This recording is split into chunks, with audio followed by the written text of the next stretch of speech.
Le soleil descendait lentement sur le paysage plat et ouvert de la petite ville de campagne, peignant le ciel de nuances orangées et violettes.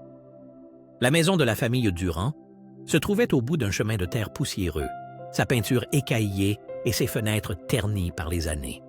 À l'intérieur, Sarah Durand, la vingtaine, le regard las et les mains durcies par le travail, était assise à la table de la cuisine, triant une pile de factures impayées. La toux de sa mère emplissait la pièce voisine, devenue la sombre toile de fond de leur quotidien. Sarah appela faiblement sa mère.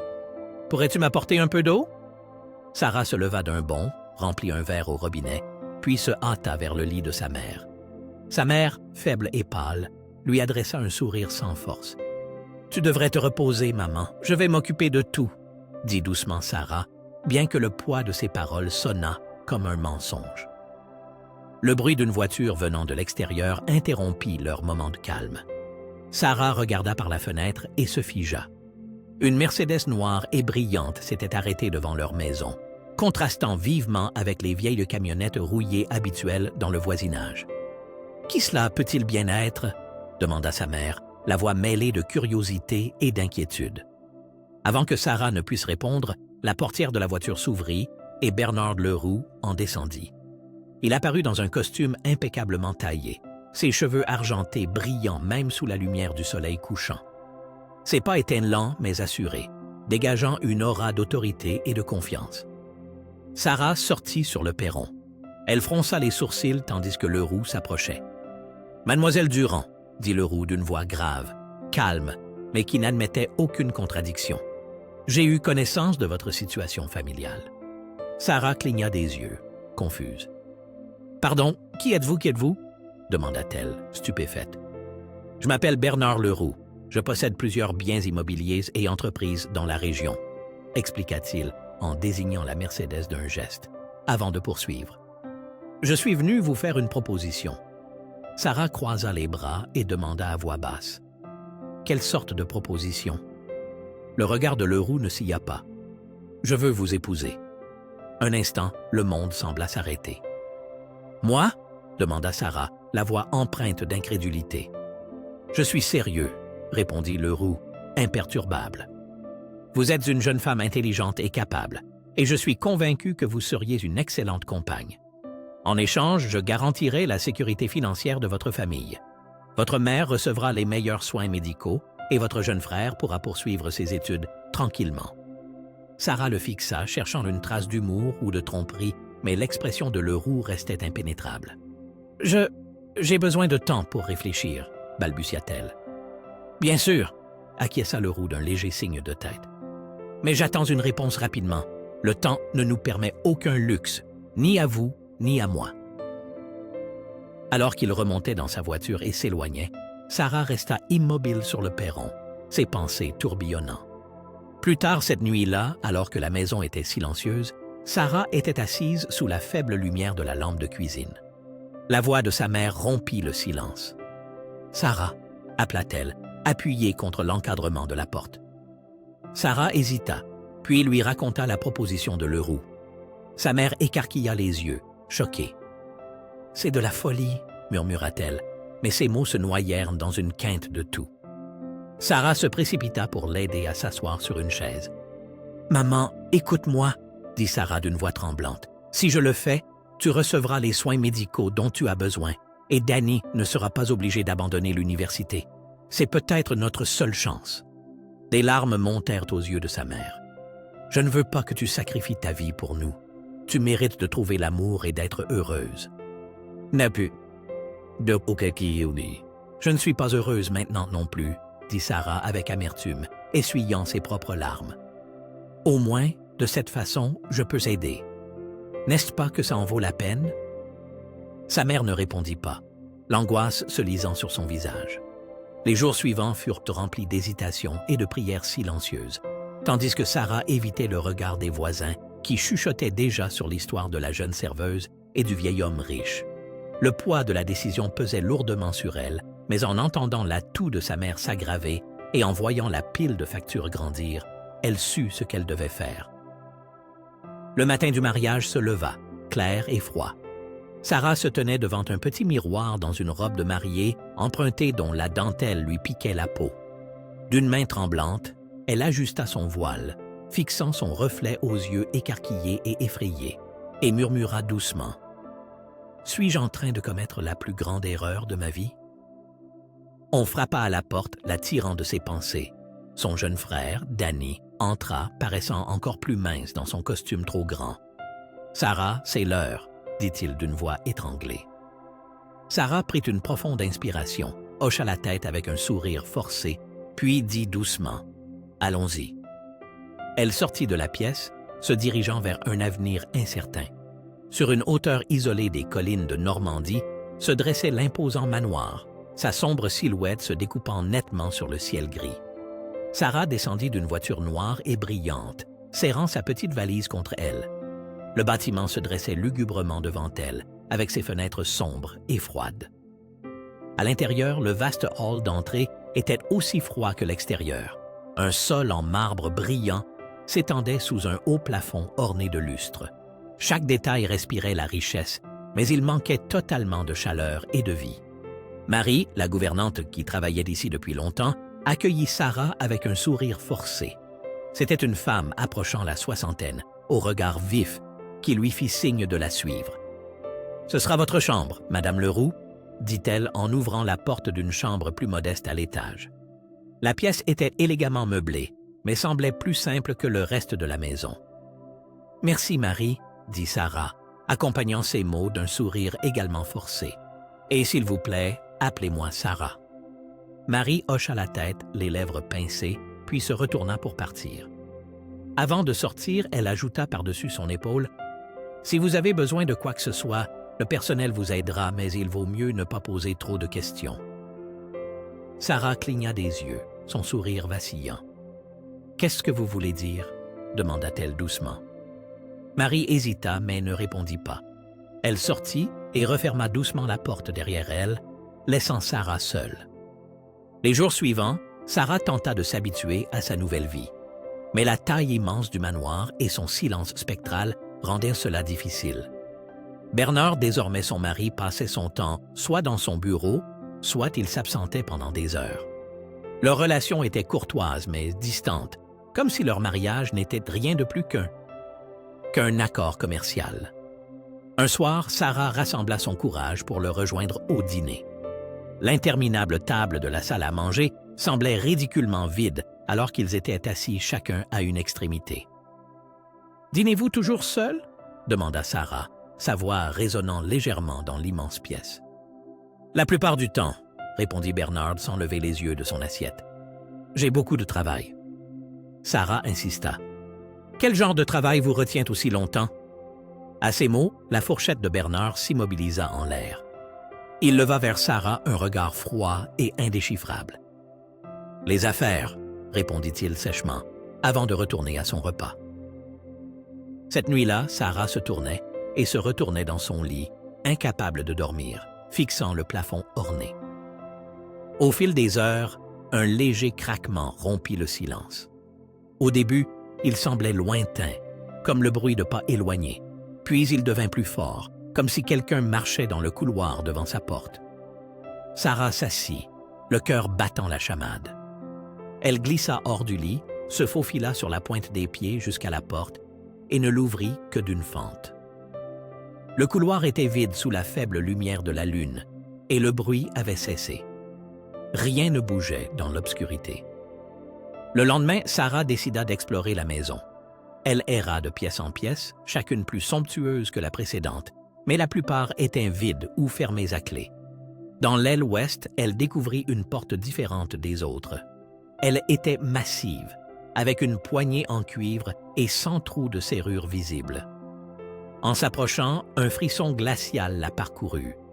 Elle allait presque toucher la poignée lorsque la voix de Marie la fit sursauter par derrière. « À votre place, je ne ferai pas ça !» intervint la gouvernante. Sarah se retourna vivement, laissant retomber sa main. « Pourquoi cette porte est-elle fermée ?» demanda-t-elle, le regard suspicieux. « Ce sont les ordres de monsieur », répondit Marie d'un air sombre. « Il vaut mieux la laisser tranquille. » Sarah fronça les sourcils. « Qu'y a-t-il à l'intérieur » « Cela ne vous regarde pas, dit Marie fermement. Laissez tomber. » Ce soir-là, Sarah tenta de chasser cette étrange rencontre de son esprit, mais le malaise persistait. Elle ne pouvait se défaire du sentiment que le manoir cachait des secrets que Bernard ne voulait absolument pas partager avec elle. Tard dans la nuit, elle entendit le faible bruit d'un moteur provenant de l'extérieur de sa fenêtre et, en regardant, vit Bernard monter dans une voiture noire dans l'allée. Un homme grand en imperméable se tenait à côté de la voiture et ils discutaient à voix basse. Sarah ne put résister à la curiosité. Elle enfila son manteau et se glissa hors de sa chambre en restant dans l'ombre. Du haut du grand escalier, elle observa les deux hommes à travers les grandes fenêtres de devant. « Assurez-vous qu'elle ne le sache pas », entendit-elle la voix de Bernard, tranchante et ferme. Le souffle de Sarah se coupa. Parlait-il d'elle? Que lui cachait-il? La voiture s'éloigna dans la nuit, laissant Sarah seule dans l'obscurité, la tête pleine de questions auxquelles elle ne voulait peut-être pas connaître les réponses. Un silence spectral régnait dans le manoir tandis que Sarah se glissait vers l'aile ouest.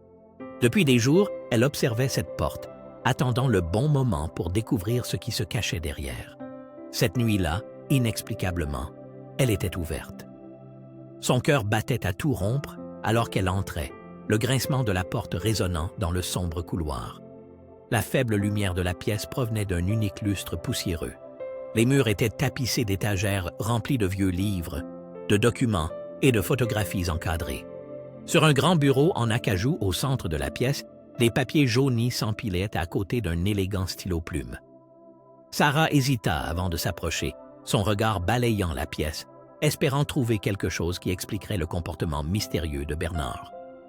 Finalement, elle prit une photo sur laquelle Bernard se tenait à côté d'une jeune femme, arborant un sourire figé.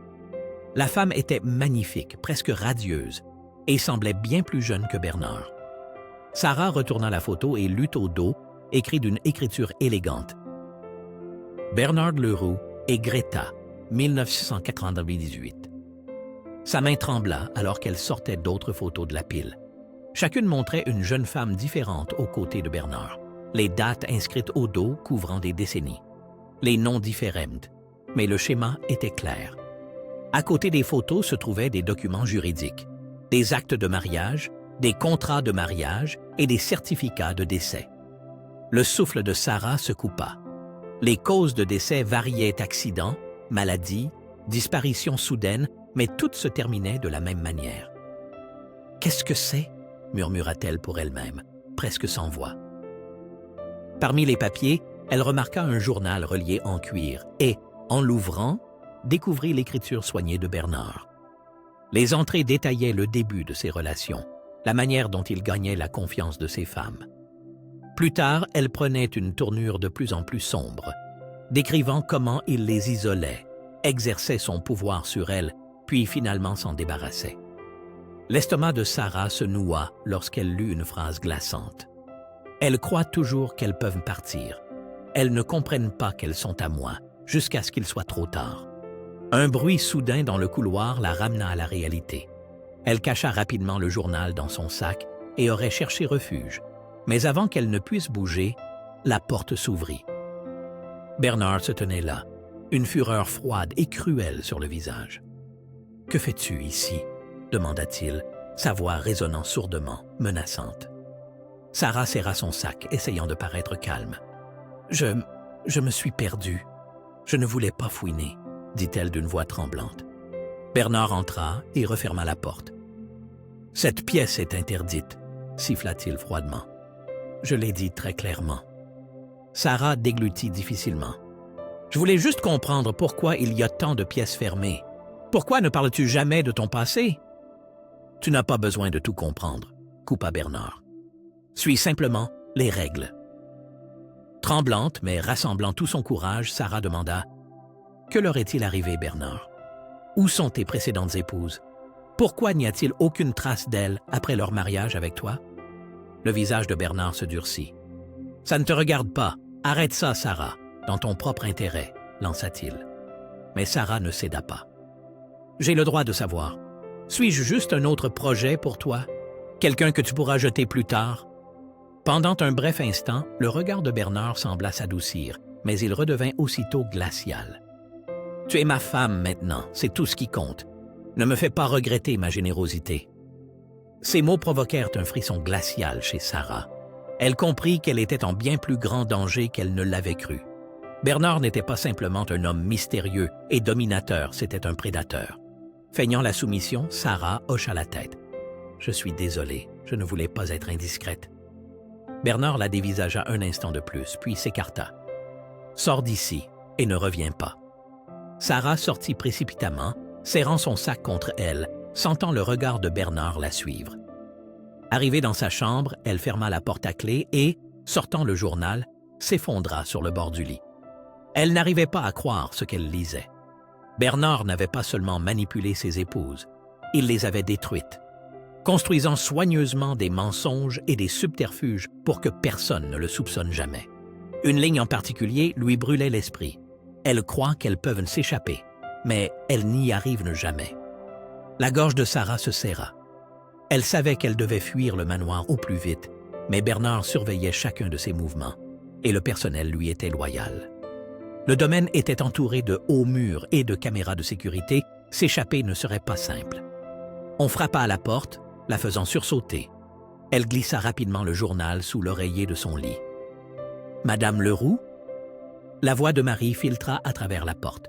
« Tout va bien? »« Oui, » répondit Sarah d'une voix étranglée.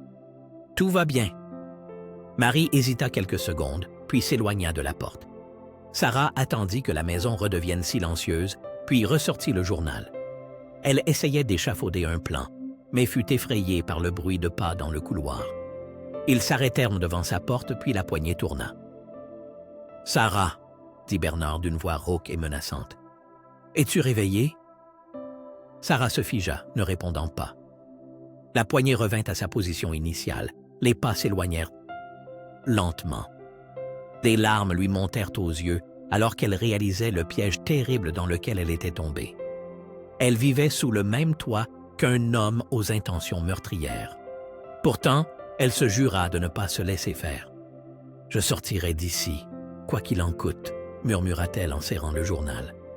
L'atmosphère du manoir devenait de jour en jour plus étouffante.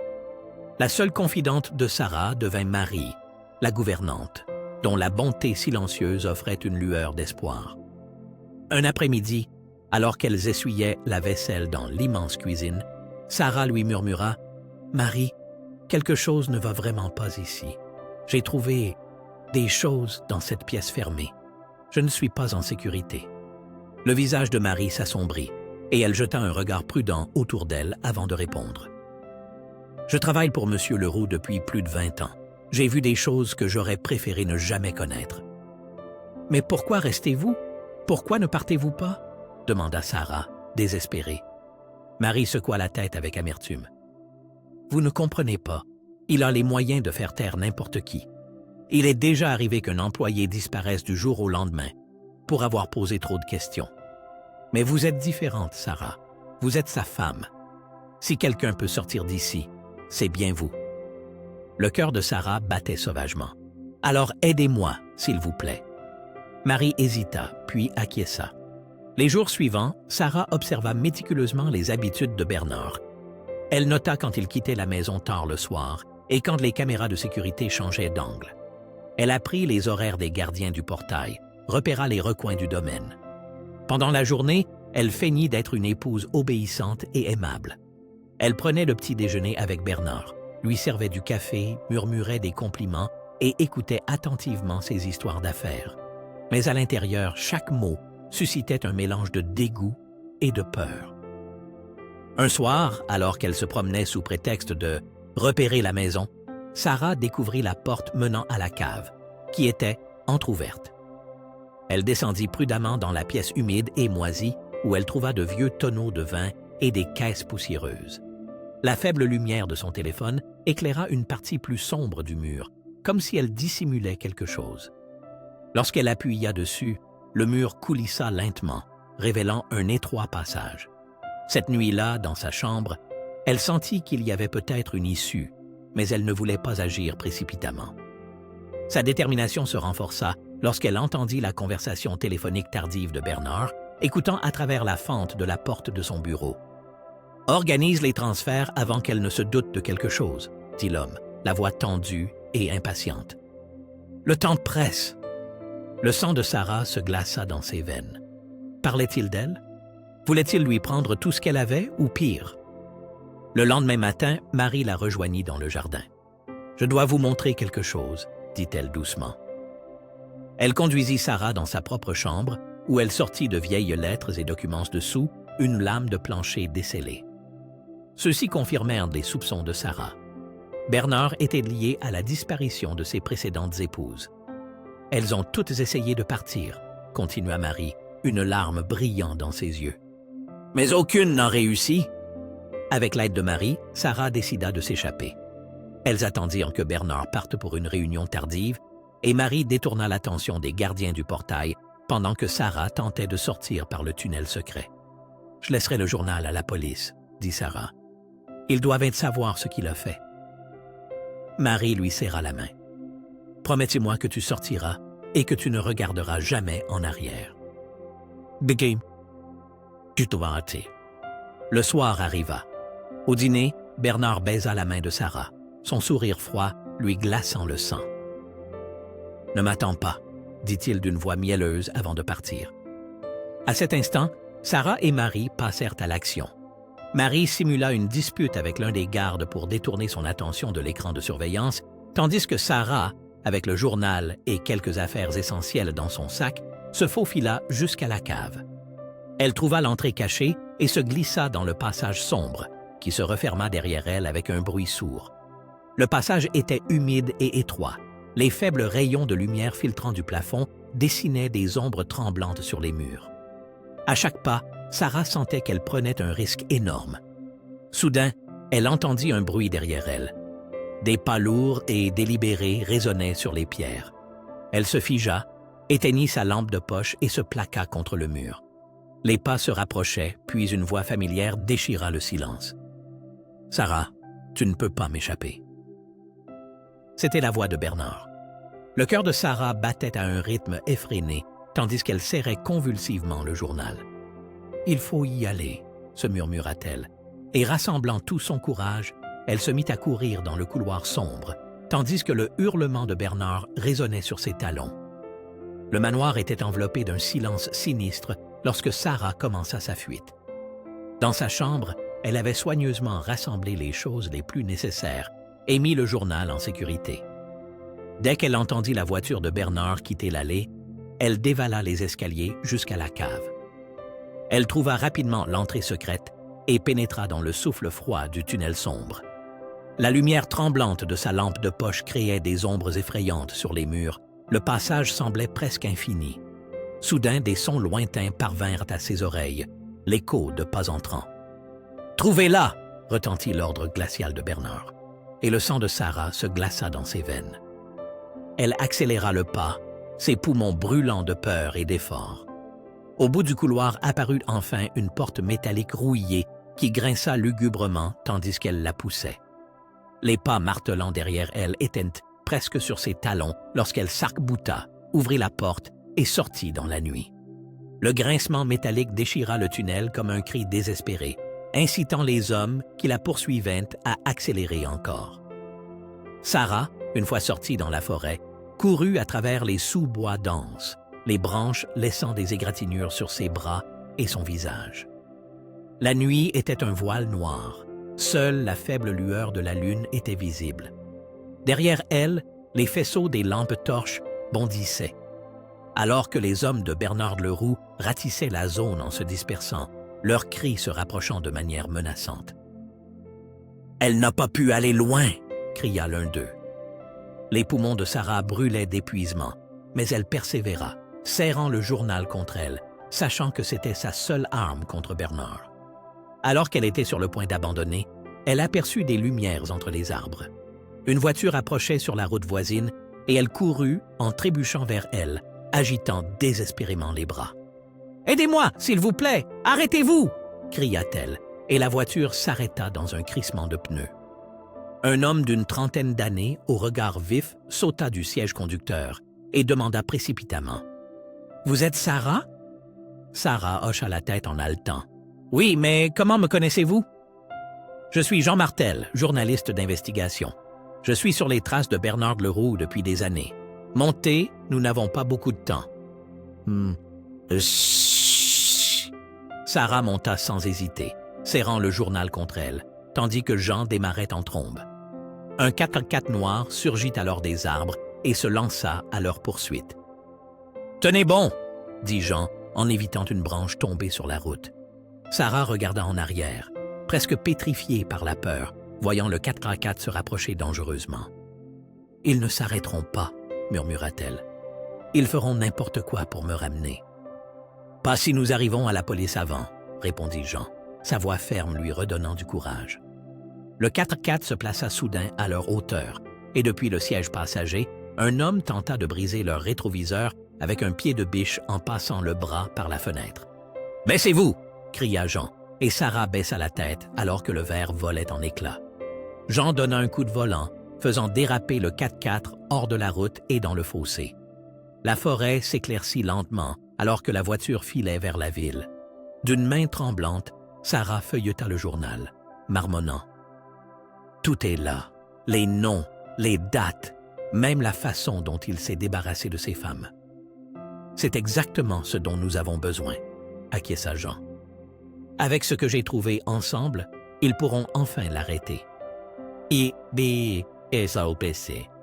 Lorsqu'ils atteignirent la périphérie de la ville, le téléphone de Sarah vibra. Un numéro inconnu avait envoyé un message. « Tu crois avoir gagné? Ce n'est pas fini. » La peur saisit à nouveau Sarah, et elle montra le message à Jean, qui serra plus fort le volant. « Il est acculé maintenant, et dans ces cas-là, il est capable de tout, » dit-il sombrement. « Mais n'aie pas peur, nous avons la vérité de notre côté, et c'est notre plus grande arme. » Sarah hocha la tête, une lueur de détermination dans le regard. « Alors, finissons-en. » Le jour où Bernard Leroux fut tenu responsable de ses actes resta gravé à jamais dans la mémoire de Sarah. Elle se tenait au tribunal aux côtés de Jean, tandis que l'homme qui avait autrefois tenu sa vie entre ses mains était déclaré coupable et condamné. La salle bruissait pendant que le juge énumérait les chefs d'accusation. Fraude, coercition et implication suspecte dans la disparition de plusieurs personnes. Sarah tenait le journal, pièce à conviction essentielle du procès, qui pesait comme du plomb avec le souvenir de tout le chemin parcouru. Mais pour la première fois depuis des mois, elle ressentit un soulagement. La vérité avait triomphé. Le mur de la peur s'était enfin effondré. Les médias s'emparèrent immédiatement de l'affaire. Du magnat riche au prédateur claironnaient les gros titres, révélant le réseau de mensonges et de manipulations que Bernard avait tissé pendant des décennies.